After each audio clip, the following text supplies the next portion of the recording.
Добар ден, почитувани наши слушатели, гледачи на програмата во Фокус со Силвана Павловска. Денеска е 3 ноември 2023 година. Се надевам дека сте сите добри.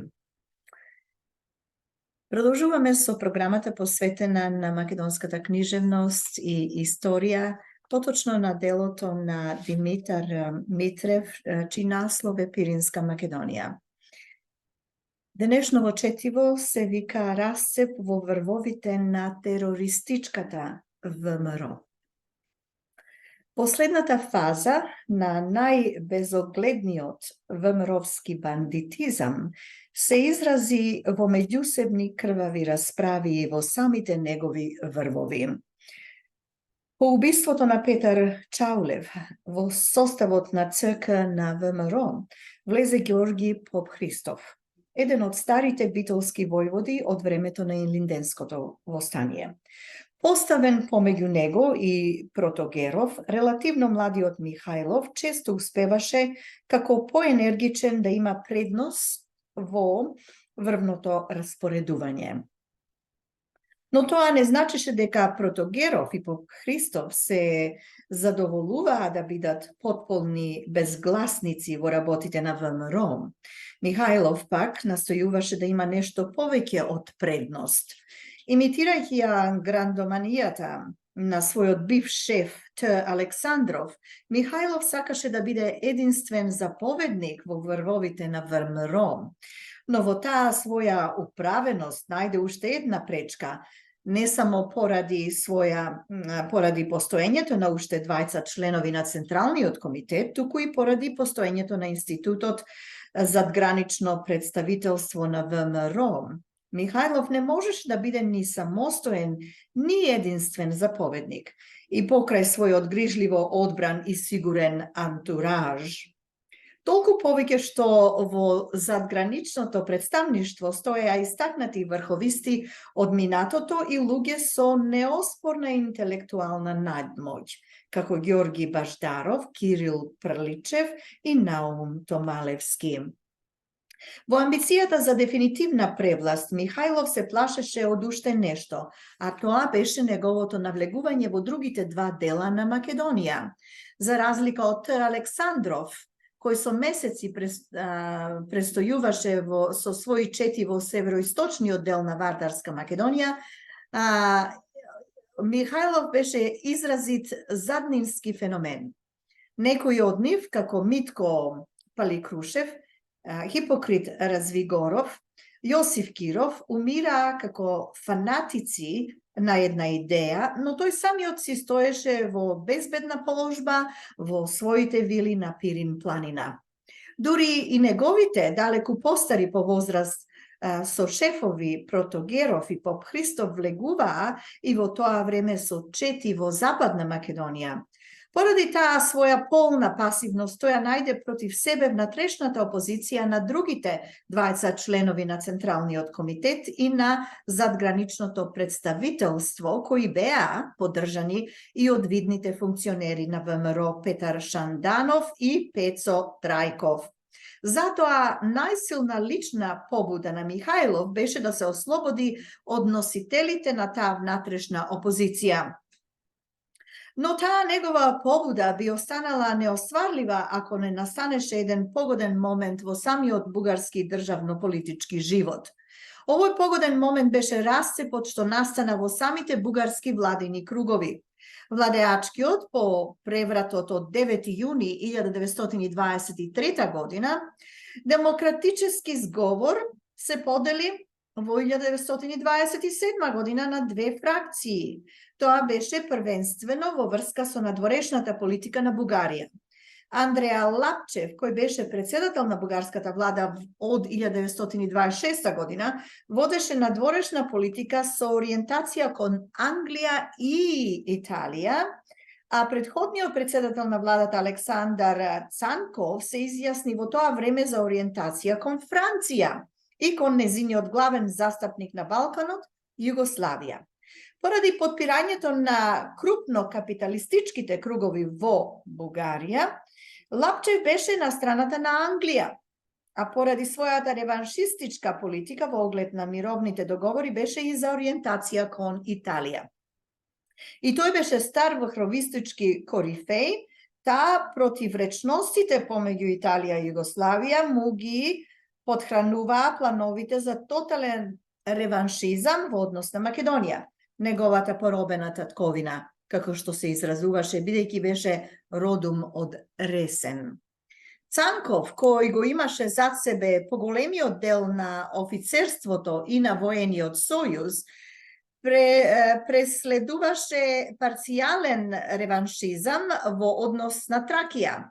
Та сметаше во тоа на поддршката на Франција и на Југославија, која немаше во тој поглед никакви претензии.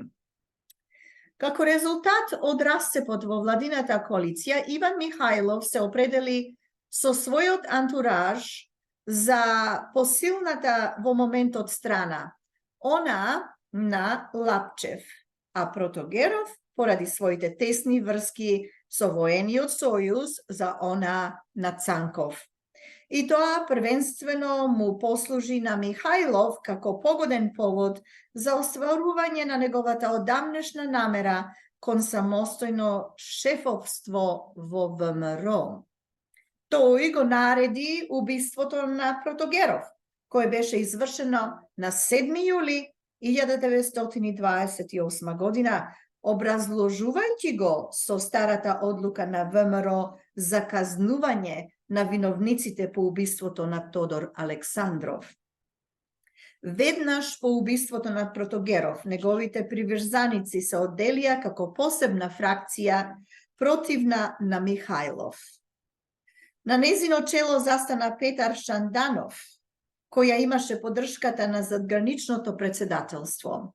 И се најдоа до вчерашните еднодушници од времето на ВМРО поделени на две непријателски фракции – Михајловисти и Протогеровисти. Двете фракции навлегоа во меѓусебни крвави пресметувања. Иницијативата ја имаа Михајловистите поради амбицијата на нивниот шеф, што побрзо да се ослободи од оние што најмногу му пречеа по патот на неговото безусловно наложување. Првите покрупни жртви што ги дадоа протогеровистите беа Ѓорги Баждаров, Наум Томалевски и Васил Пундев. Последниот беше еден од редакторите на весникот Македонија, орган на МНК, а по расцепот го редактираше отворено антимихајловистичкиот весник Вардар. Од првин протогеровистите ја обвинуваа владата на Лапчев дека ги покривителствува михајловистите и бараа од неа да ги спречи избивањата на нивните somисленици. И бидејќи михајловистите не престануваа да вршат убиства, Петар Шанданов излезе со една декларација во бугарскиот печат, во која изјави дека неговите приврзаници се присилни да влезат во улогата на неизбежна самоодбрана. Тоа ќе речеше на убиствата протогеровистите ќе одговараат со убиства. Така и стана, за да стане и Бугарија поприште на секојдневни крвави пресметувања помеѓу двете фракции. Реципрично на крупните жртви што ги дадоа протогеровистите, такви жртви дадоа и михајловистите. Паднаа и нивни видни функционери и приврзаници како Јордан Ѓурков, Симеон Ефтимов, Димитар Михајлов и други. Потоа изборот на жртвите и од двете страни се прошири и на сосема непознати нивни приврзаници. Во текот на цели 6 години не минуваше ден без убиство на некој приврзаник на едната од двете фракции. Паѓа и невини луѓе, бидејќи некои од атентаторите во секој однос неписмени луѓе, без да ги познаваат лично своите жртви, убиваа и луѓе што по физиономија личеа на предопределените за нивниот куршум. Некои пак убици постигнаа рекорд. Така беше, на пример, случајот со Владо Черноземски, кој беше убиец на Димо Хаджидимов, потоа на Наум Томалевски и на уште неколку михајловистички противници, за да заврши како убиец на кралот Александар и Луј Барту. Очебино е дека овој рекорд би бил абсурден, кога таквиот рекордер би ја добил соодветната судска казна само за едно од извршените убиства. Ознаката што официјалниот печат им ја даваше на тие секојдневни крвави пресметувања беше македонски братоубиства, а владата изразуваше само жалење што е во невозможност да се справи со двете непријателски фракции, бидејќи и двете действувале нелегално. А истата таа влада сосема ефикасно се справуваше со нелегалната комунистичка партија, а најчестите казни што бугарските судови им ги доделуваа на нелегалните комунисти беа смртни казни.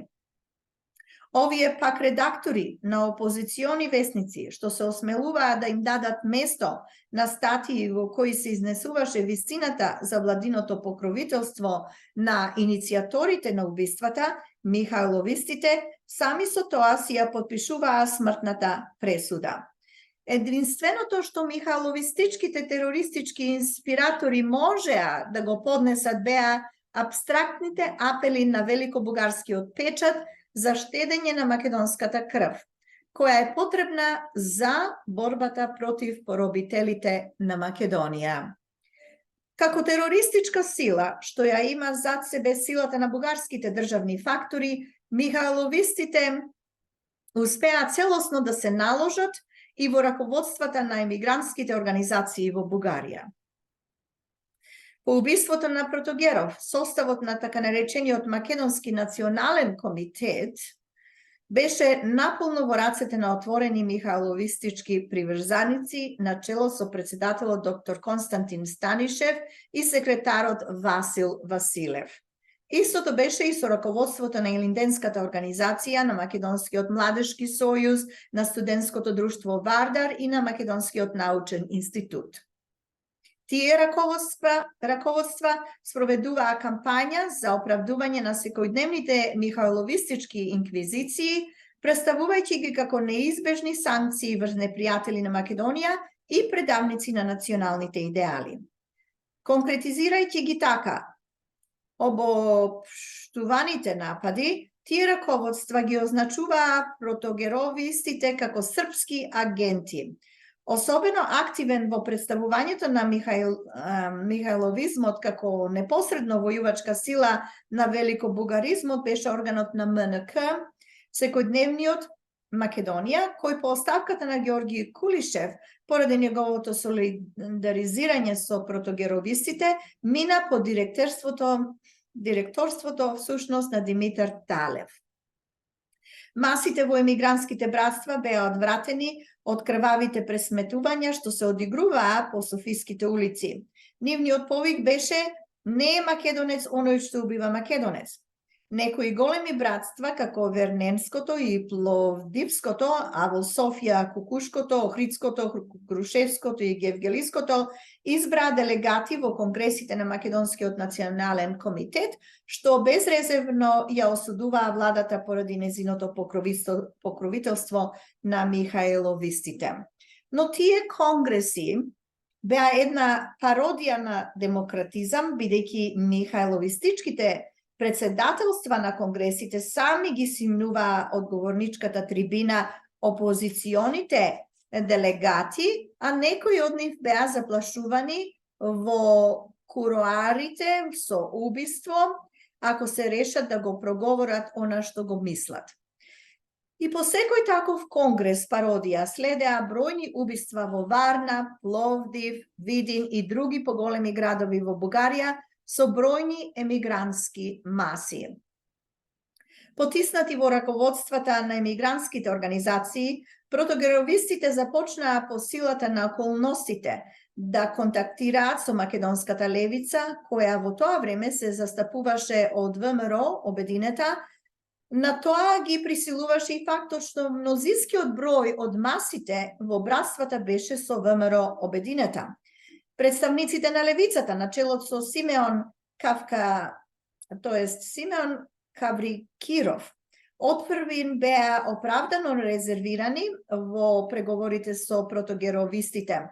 Тие беа противници на Ив Михајлов, зад кого стоеше владата на Лапчев, а подоцна и мнозинството од министрите во владата на Народниот блок на чело со Никола Мушанов, која дојде на власт во 1931 година. Но некаква принципиелна разлика не постоеше помеѓу нив и Михајловистите.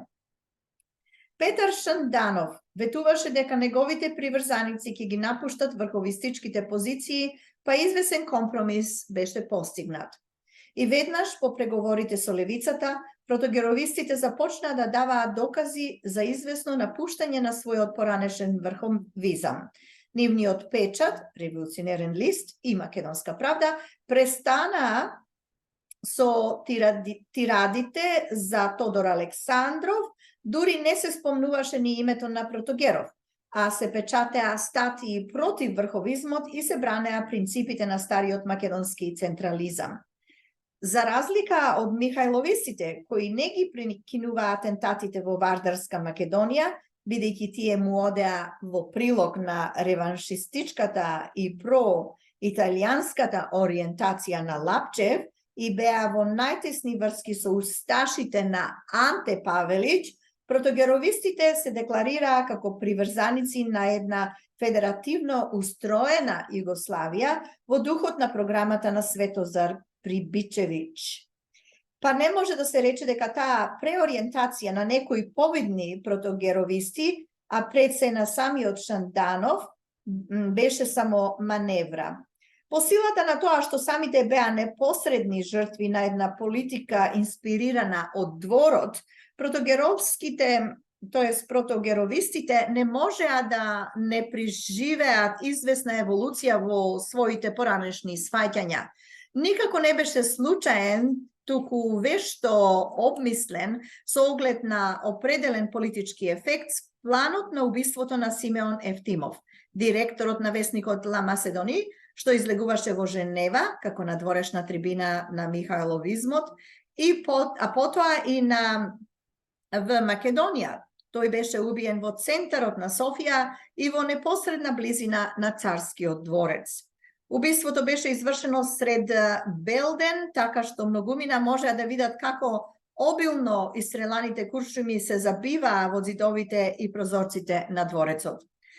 Убиство што беше едно непосредно заплашувачко предупредување на главниот наредбодавец на убиствата Борис Кобушки. Но протогеровистите не одеа и премногу во својата еволуција на сваќањата, бидејќи нивниот доминантен политички правец си остануваше управен кон кругот на антимонархистички настроеното офицерство. Од една страна тие контактираа со македонската левица, но од друга ги следеа директивите на тоталитаристички насочената политичка формација Звено, начело со Кимон Георгиев и Дамјан Велчев. Оптоварени со своите недалечни гревови, хибридни во својата политичка ориентација, а најконсеквентни во своето подпирање на опозиционите воени кругови, протогеровистите не успеа да си создадат масовна подлога ни кај емиграцијата во Бугарија, ни во Пиринска Македонија. Завршната фаза на михајловистичкиот тероризам покрај пресметувањата со протогеровистите се обележи и со се позголемениот бандитизам во Пиринска Македонија. Масовните инквизиции беа секојдневна појава и се побројни стануваа убиствата на приврзениците на ВМРО Обединета, која најактивно дејствуваше во Пиринска Македонија. Токму тогаш започнаа и масовните иселувања на бројни македонци и на цели фамилии во внатрешноста на Бугарија. Крајните предели што ги зеде ВМРО-вскиот бандитизам во Пиринска Македонија предизвикаа нов бран на одврата кај меѓународната прогресивна јавност. Одново и уште поенергично Лигата за заштита на правата на човекот и граѓанинот ја бараше интервенцијата на официјалните бугарски фактори. Андри Барбис и други бележити интелектуалци и обштественици, како Алберт Айнштайн, Ромен Ролан, Габриел Пери, Виктор Мергерит, Томас Ман, Жолио Кири и други во светски размерни познати имиња, испратија протестна телеграма до министерот председател на Бугарија. Целиот културен свет е сгнасен од секојдневните и непрестајни масовни убиства и злодејства од страна на фашистичките банди на Иван Михајлов во Петричкиот округ и на други места на Бугарија, крај на цитатот. Пак тогаш, во демократскиот и прогресивен печат во странство, Бугарија беше дефинитивно објавена за земја на легализиран тероризам и за држава без секаков правен ред. И не само што убиствата не запреа, туку се простреа и врз дејците на ВМРО Обединета. Во центарот на Софија и на типичен гангстерски начин беше одвлечен во 1932 година нејзиниот секретар Симеон Кавракиров, кој по 2-годишно мачење беше убиен некаде во Пиринска Македонија.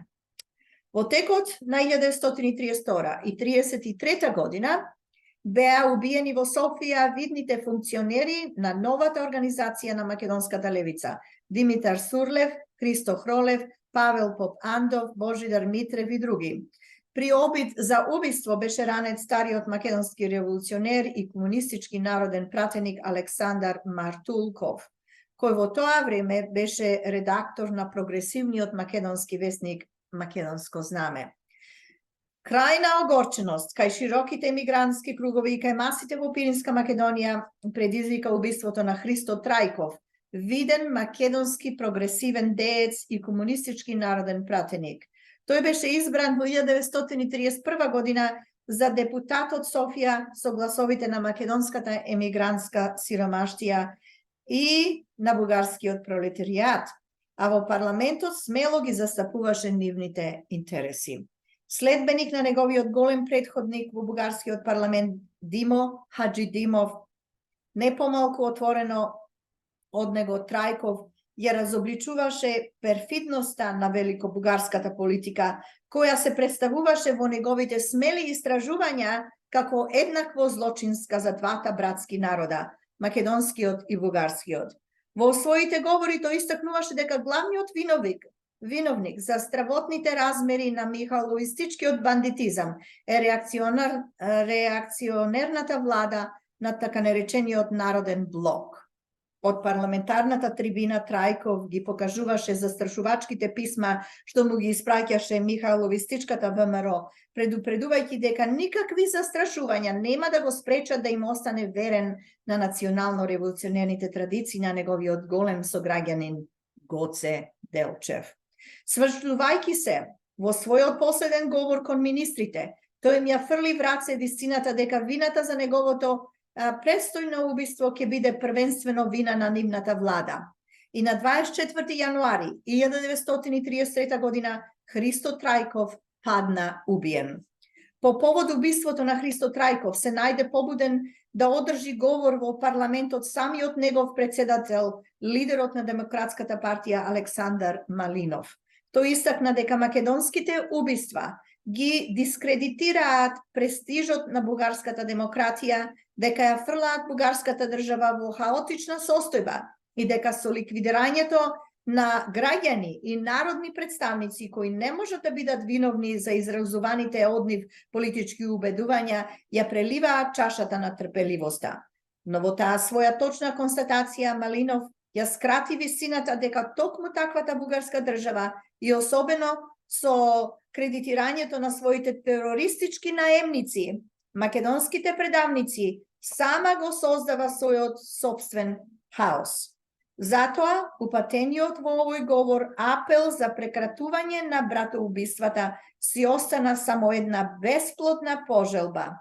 На другиот ден, по говорот на Малинов, михайловистичката, во наводници македонска, младина демонстрираше пред неговиот дом со извици и за негово убиство. И пак тогаш Михајловистичкиот печатен орган Слобода или смрт и Весникот Македонија излегоја во статијата во која, третирајќи ги протогеровистите во својство на српски агенти, како единствен виновник за убиствата беше посочена амбасадата на Југославија, означена со терминот Змиско гнездо. Па и по говорот на овој инаку чесен бугарски државник, главниот виновник за братоубиствата е во наводници, владата не престана со своето определено наредбодавство за да не престане и определеното дејствување на незините терористички спроводници. Но брзо дојде еден настан што најочебино разоткри дека терористичкото македонство македонство е во зборот македонство е во наводници, да го повторам ова, но брзо дојде еден настан што најочебино разоткри дека терористичкото во наводници македонство на Иван Михајлов и на неговиот антураж не значило ништо без наредбодавството и без поддршката на бугарските државни фактори. Ете, тоа беше четивото, насловено Расцеп во врвовите на терористичката ВМРО од тој период, дело содржан во делото Пиринска Македонија на Димитар Митрев. Следниот пат ќе продолжиме со следното четиво кое гласи Превратот од 19 мај 1934 година и Пиринска Македонија. Јас се надевам дека сите ние научивме нешто од ова, факти кои што не смеат да се заборават, за настани, за убиства и разни политики што се воделе во тој период, за кој што ни пишува Димитар Митрев. Се надевам дека ќе ми се придружите следниот пат. Ви благодарам за вашето внимание. Се слушаме. Довидување.